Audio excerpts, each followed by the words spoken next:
Timóteo capítulo 1 e versículo 6. Diz assim: por essa razão, torno a lembrá-lo, que mantenha viva a chama do dom de Deus que você recebeu pela imposição das minhas mãos. Só esse versículo aqui. Só esse versículo ali. Que mantenha viva a chama do dom de Deus que recebeu pela imposição das minhas mãos. Para quem lê a Bíblia, sabe que o apóstolo Paulo, como um bom colérico que ele está enviando uma mensagem aqui para Timóteo, que é mais ou menos assim: Timóteo, eu já fiz o que eu tinha para fazer por você, agora tu te vira, tu faz por ti, faz pela tua vida. Eu já orei por ti, eu já impus as minhas mãos, eu já fiz aquilo que eu tinha que fazer. Agora, a partir desse momento, você tem que, você mesmo, fazer isso dentro de você e se virar sozinho.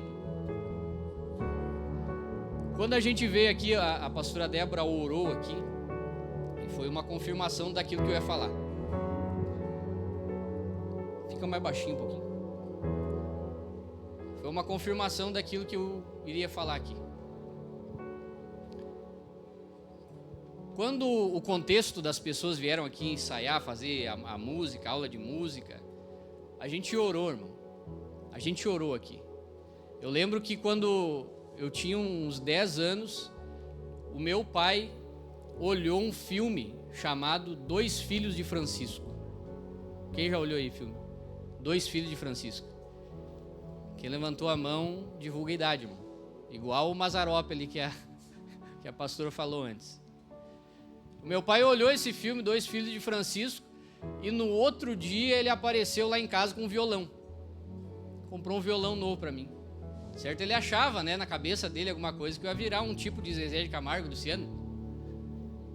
Mas ele olhou aquele filme e inspirou ele a investir em mim.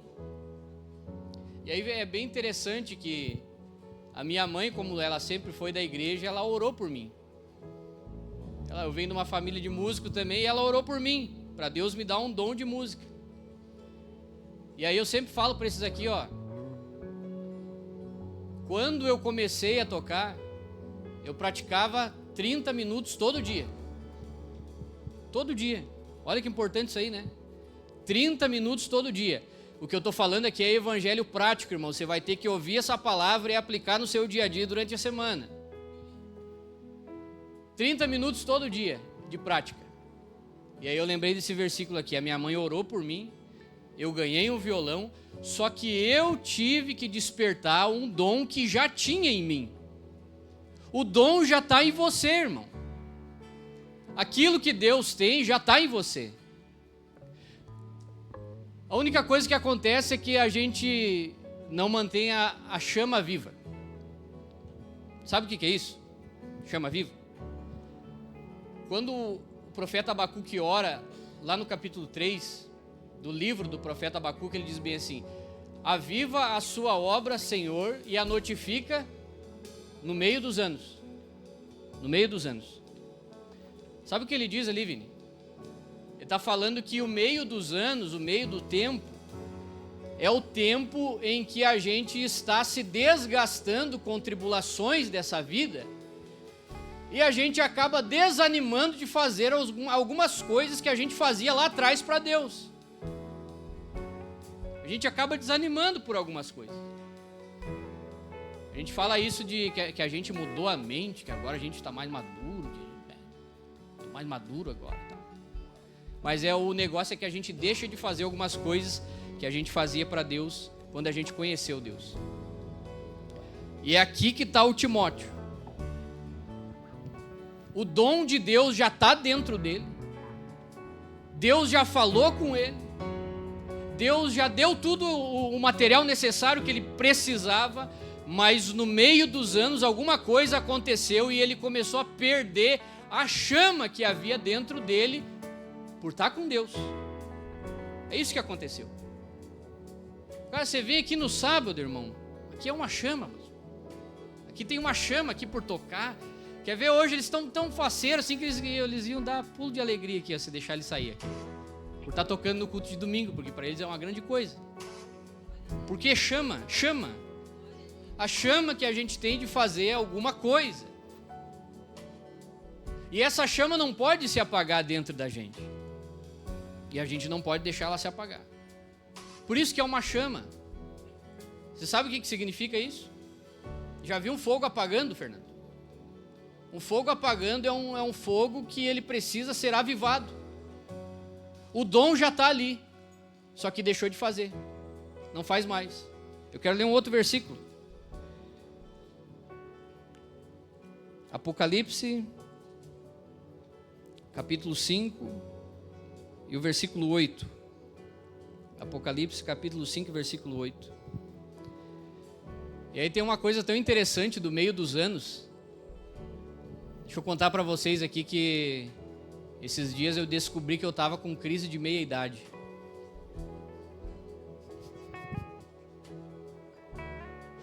Eu descobri isso aí, foi uma descoberta em mim. Uma descoberta. Eu descobri que eu estava com uma crise de meia-idade. Sabe qual que é? A crise de meia-idade eu chamo de irmão Adão. Eu me tornei o irmão Adão. Sabe quem que é o irmão Adão? O irmão Adão é aquele lá da Bíblia de Gênesis que ele nasceu grande. Ele nasceu grande e ele sabe de tudo.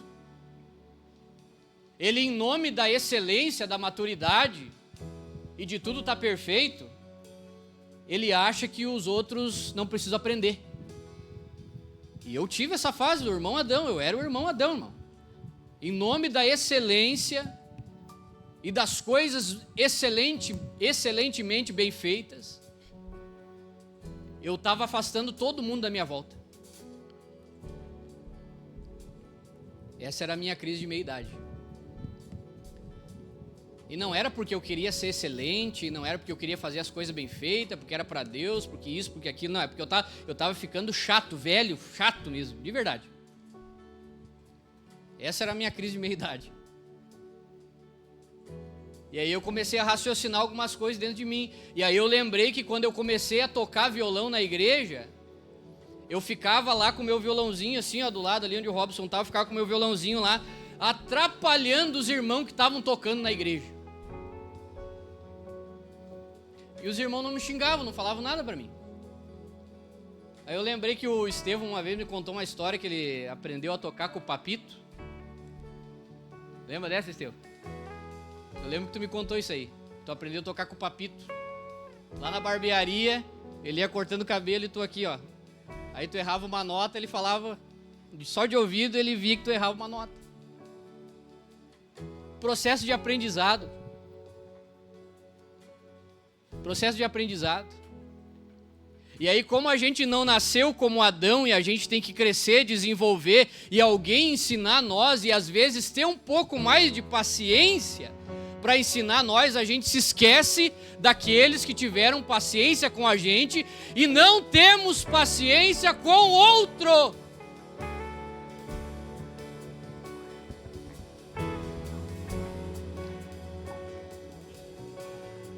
Esses dias eu conversei com a melhor pessoa do mundo. Para mim, é a melhor pessoa do mundo. Para mim. Essa pessoa, eu conversei com ela. E ela conversou de novo comigo. Com muita empatia. Me ouvindo, Diva, aquilo que eu precisava falar. E eu troquei uma ideia bem rápida ali com ela, ela não me julgou, em nenhum momento ela não me julgou em nada.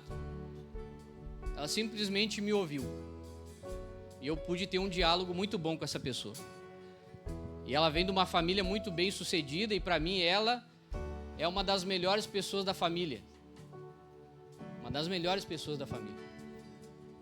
Sabe como é que é o nome dela? Priscila.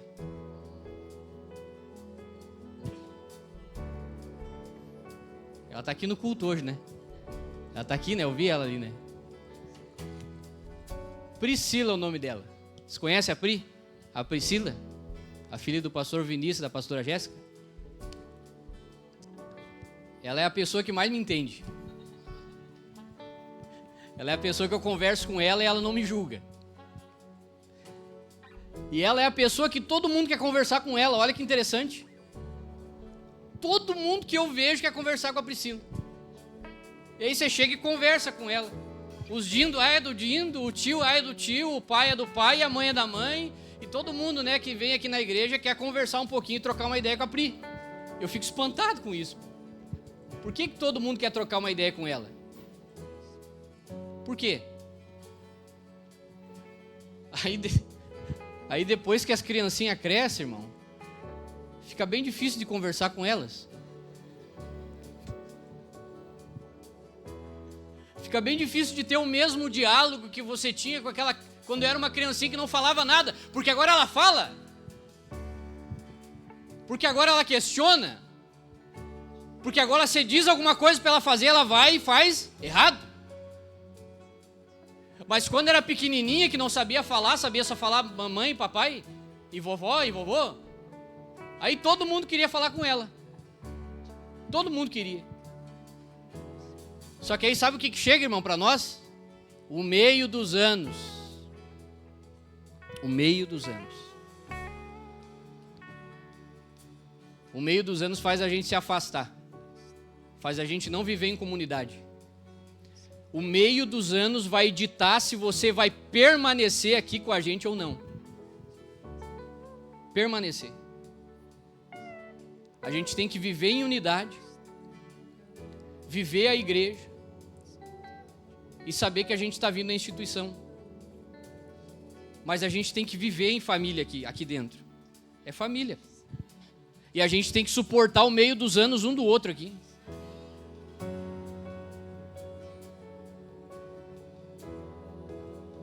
Eu não vou falar a quantidade que eu suporto, tá? Apocalipse, capítulo 5, versículo 8. Diz assim. Vamos lá, meu time aí do louvor. Agora eu vou parar de xingar vocês. Ao recebê-lo, as 4 criaturas viventes e os 24 anciãos prostraram-se diante do Cordeiro, e cada um deles tinha uma harpa e taças de ouro cheias de incenso, que são as orações dos santos. Próximo. E eles cantavam um cântico novo. Tu és digno de receber o livro e de abrir os seus selos, pois foste morto e com teu sangue compraste para Deus toda a gente, de toda tribo, língua, povo e nação. Tu os constituíste reino e sacerdotes para o nosso Deus, e eles reinarão sobre toda a terra. Então olhei e ouvi a voz de muitos anjos, milhares de milhares e milhões de milhões, e eles rodeavam o trono, bem como as criaturas viventes e os anciãos, e cantavam em alta voz: digno é o Cordeiro que foi morto de receber poder, riqueza, sabedoria, força, honra, glória e louvor. Depois ouvi todas as criaturas existentes no céu, na terra, debaixo da terra e no mar, e tudo que neles há, que diziam: ao que está assentado no trono e ao Cordeiro sejam o louvor, a honra, a glória e o poder pelos séculos dos séculos. Volta ali naquele versículo ali, Carlos, para mim. Eu quero que você repete comigo assim, ó: louvor, honra e glória. De novo, louvor, honra e glória. Nós vamos adorar a Deus aqui essa noite.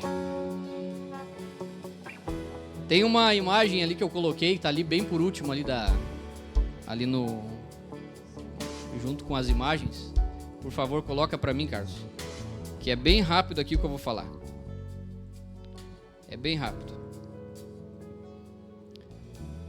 Esse tema que eu escolhi é o tema que diz bem assim: Deus não está te amando. Você já ouviu falar disso aí? Que Deus não está te amando? Ah, vocês já ouviram, né? Deus não está te amando. Sabe por que Deus não está te amando? Porque o louvor, a honra e a glória, elas têm que ser dadas a Deus. A gente dá a Deus louvor, honra e glória. Mas a gente só consegue honrar alguém que a gente conhece. Você já viu isso? Você só honra quem você convive e você conhece. Você só fala bem de quem você conhece. Você consegue falar bem de quem não conhece? Não tem como.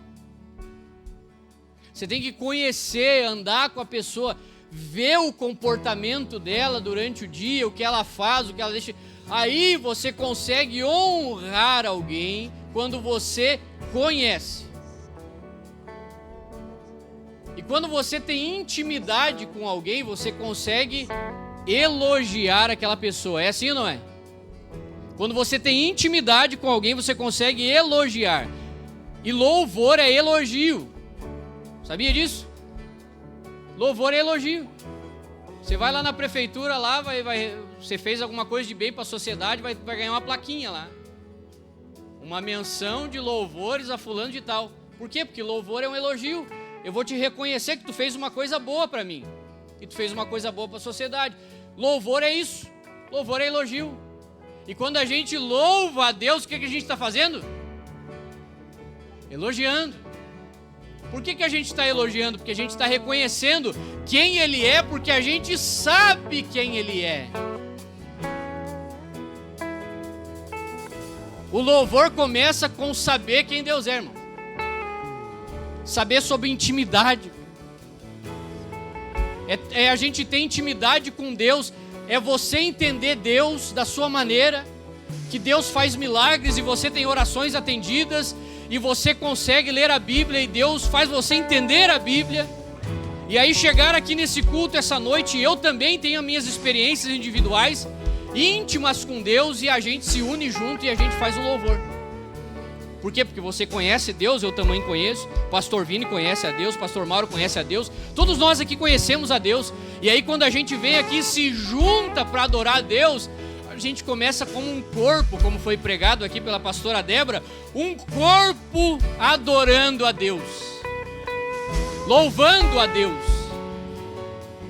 E a gente junta as nossas experiências individuais aqui de intimidade, a gente conhece. Por que a gente conhece?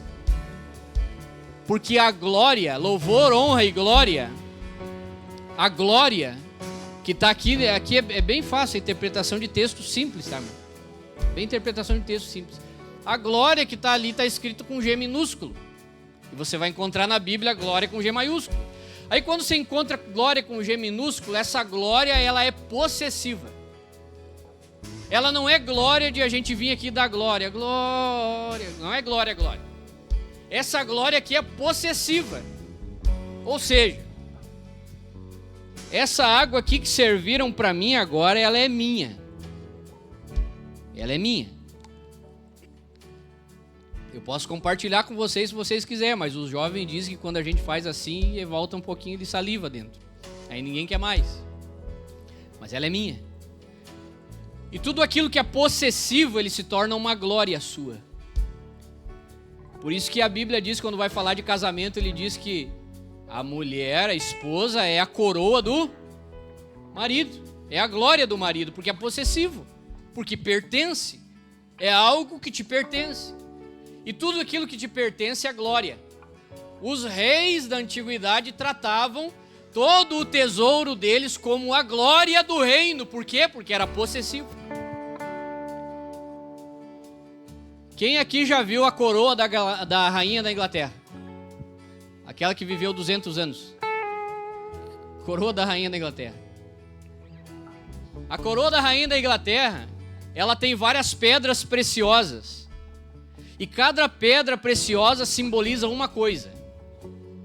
Só que os ingleses, quando eles nascem e vão para a escola já, eles vão e aprendem desde pequeno o que aquela coroa simboliza para o país, a posse daquela coroa, o poder que ela tem, o que cada pedra lá naquela coroa significa. Eles aprendem desde pequenininho na escola, André. Só que aí vai um brasileiro lá olhar a rainha da Inglaterra quando ela estava viva, que Deus a tenha. Mas quando ela estava viva, você ia lá, olhava a coroa, você não entendia nada, você sabia que era uma coroa. Mas você ia lá conversar com o inglês, ele te explicava o que era a coroa, da onde ela veio, qual material foi usado, o que cada pedra simbolizava. Eles entendiam tudo. Por quê? Porque o reino era deles. O reino era deles.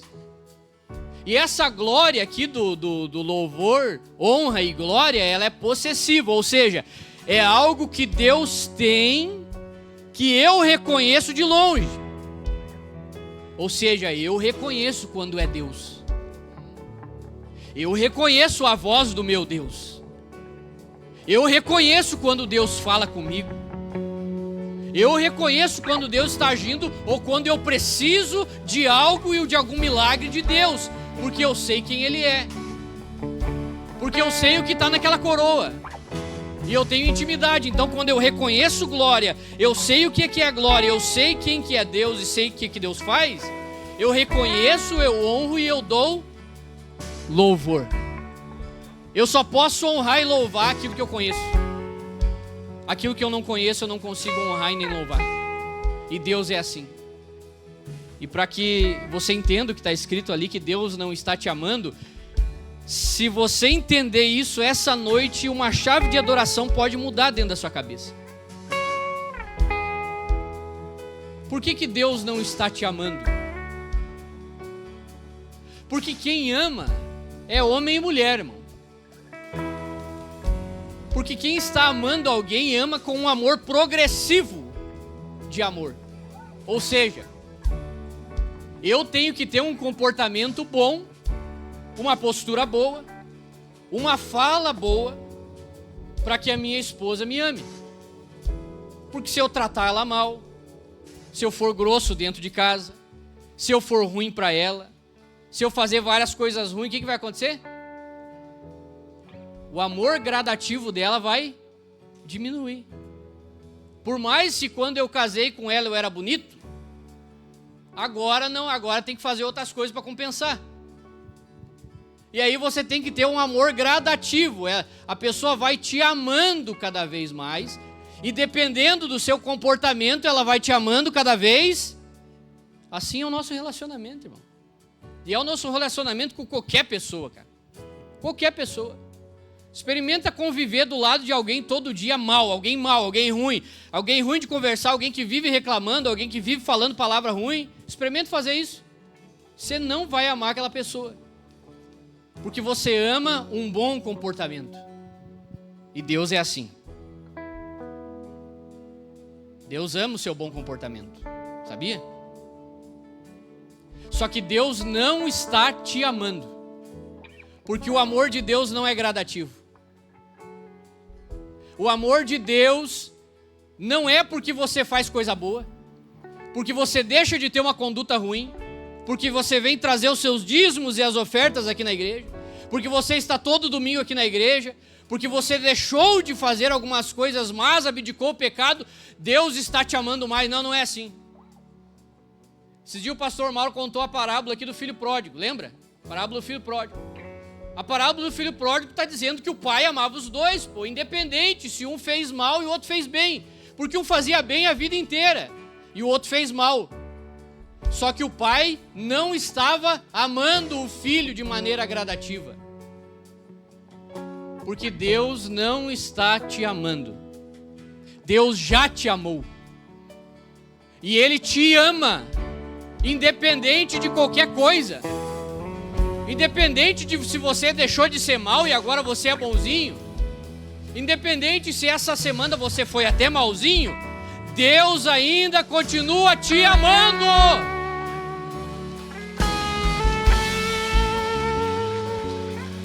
Aleluia!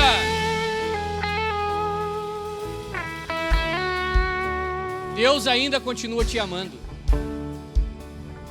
E sabe por que muitas pessoas vêm a um lugar como esse, começam a viver em comunidade, e aí depois de um tempo parece que elas se esquecem de Deus, porque elas não conseguem compreender, Estevão, que Deus Ele ama, e Deus não está amando ela. E aí quando ela comete algum errinho, que ela acha que Deus vai punir ela por aquele erro, ela começa a fazer o quê?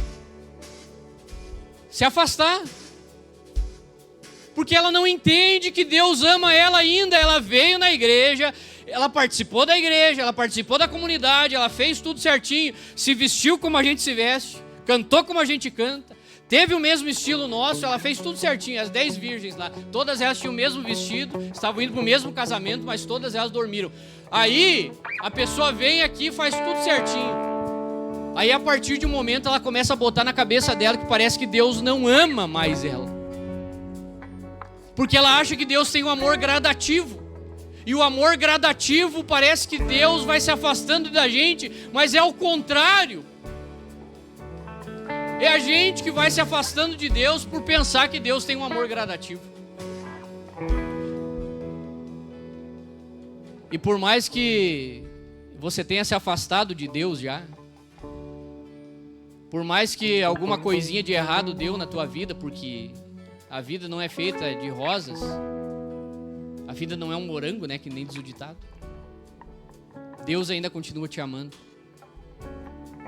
E a sua mentalidade de filho é saber se posicionar: o meu pai ainda me ama. E voltarei, me posicionarei, voltarei para a casa dele. É assim que acontece com Deus. Deus não tem amor gradativo. Deus te recebe. Mesmo que no meio dos anos você sabe que você desanimou. Você sabe que você se afastou. Eu estou falando para alguém aqui que está sentado nessa cadeira aí e sabe que está vindo no culto de corpo presente. Essa palavra aqui é profética.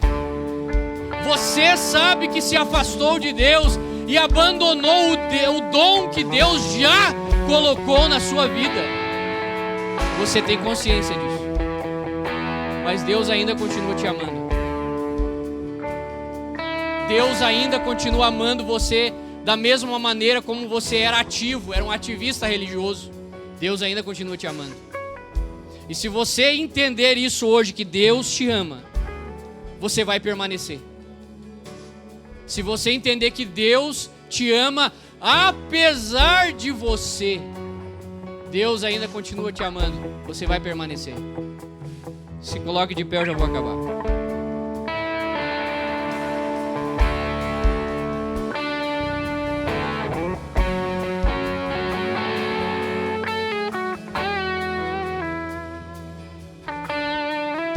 Quando a gente se reúne para adorar a Deus como uma igreja, algo sobrenatural acontece.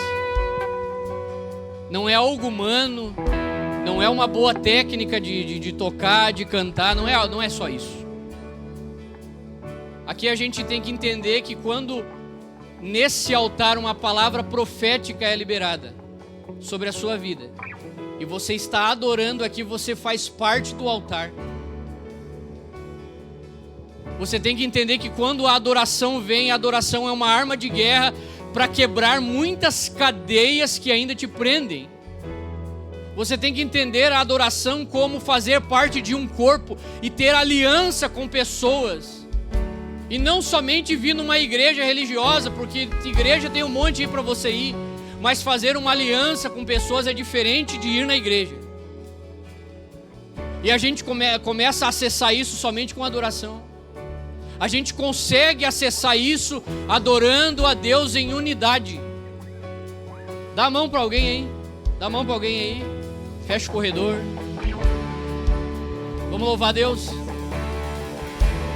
Vem.